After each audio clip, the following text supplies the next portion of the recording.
Good morning sir. আরে সিকো আজকে late কেন করেছিস? স্যার আসতে লেগে আরে বাহানা কম দে, যে বসে পড়। আরে আজকে স্যারের কি হয়ে গেল?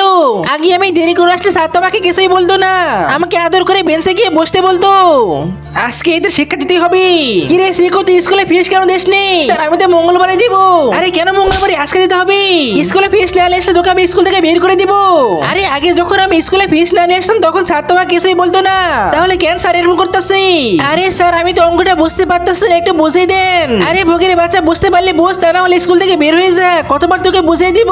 আরে স্যার তো আগে এরকম করতো না, আজকে কেন এরকম করতেছে? আগে আমাকে ভালো করে বুঝে দিত। পরের দিন গুড মর্নিং বাচ্চারা। আরে স্যার আপনি স্কুল থেকে বের হয়ে যান।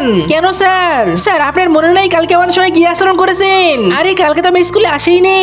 এরপরে যা হলো তার আগে তুমি এর মধ্যে কোনটাকে বেছে নিবে? সামান্য কিছু টাকা নাকি মা? আমার মতো টাকার থেকে মাকে বেছে নিলে ভিডিওতে লাইক দিয়ে চ্যানেলটাকে সাবস্ক্রাইব করে দাও, আর তুমি লিখতে পারলে কমেন্ট আই লাভ মা লিখে দাও। আরে তার মানে আত্মা এখানে আশা পড়ছে, পার্ট 2 দেখার জন্য কমেন্টে পার্ট 2 লিখে দাও।